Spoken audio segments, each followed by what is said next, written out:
आप सभी का स्वागत है। विगत सप्ताह में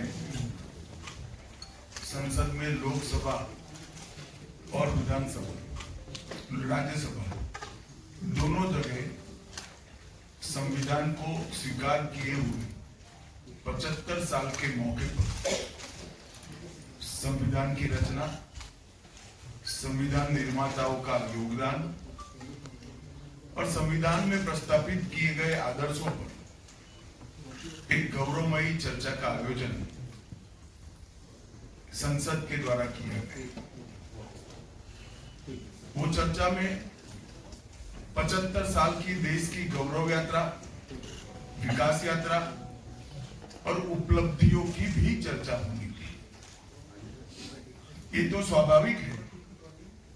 कि जब लोकसभा में, राज्यसभा में पक्ष और विपक्ष होते हैं तो हर मुद्दे पर वक्ताओं का नजरिया अलग अलग होता है, मगर संसद जैसे देश के सर्वोच्च लोकतांत्रिक फोरम में जब चर्चा होती है तब इसमें एक बात कॉमन होती है, आधार पर होनी चाहिए और बात सत्य के आधार पर होनी चाहिए। कल से कांग्रेस पार्टी ने जिस तरह से तथ्यों को तोड़ मरोड़ कर रखने का प्रयास किया है, ये अत्यंत निंदनीय है और मैं इसकी निंदा करना चाहता हूं। ये क्यों हुआ? क्योंकि भारतीय जनता पार्टी के वक्ताओं ने संविधान पर, संविधान की रचना के मूल्यों पर और जब जब कांग्रेस या भारतीय जनता पार्टी का शासन रहा तब शासन ने संविधान के मूल्यों का किस तरह से मूल्यांकन किया, संरक्षण किया और संवर्धन किया, इस पर फैक्ट के साथ भारतीय जनता पार्टी के वक्ताओं ने अनेक उदाहरणों के साथ जनता के सामने विषय रखे और उसमें वो तय हो गया कि कांग्रेस पार्टी अंबेडकर जी विरोधी पार्टी है, कांग्रेस पार्टी आरक्षण विरोधी पार्टी है, कांग्रेस पार्टी संविधान विरोधी पार्टी है, कांग्रेस पार्टी ने सावरकर जी का भी अपमान किया, कांग्रेस पार्टी ने आपातकाल डालकर संविधान के सारे मूल्यों की धज्जियां उड़ा दी, नारी सम्मान को भी सालों तक दरकिनार किया,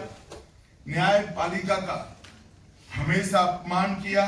सेना के शहीदों का अपमान किया और भारत की भूमि तक को संविधान तोड़कर विदेशी देशों को देने की हिमाकत कांग्रेस पार्टी के शासन में हुई। जब ये पूरा सत्य उजागर हो गया तब कल से कांग्रेस पार्टी ने फिर एक बार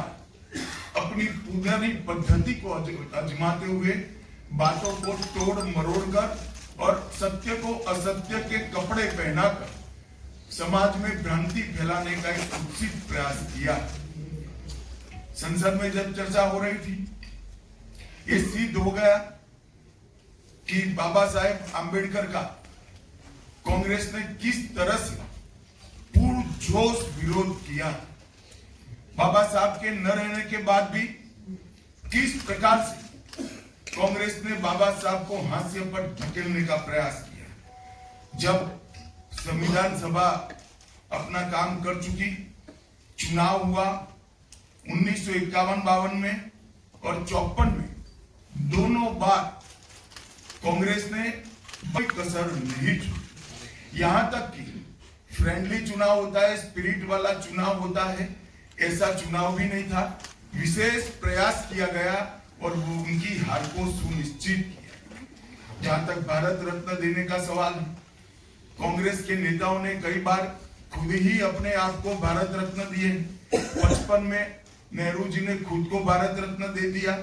71 में इंदिरा जी ने खुद को भारत रत्न दे दिया और 1990 में बाबा साहब को भारत रत्न तब मिला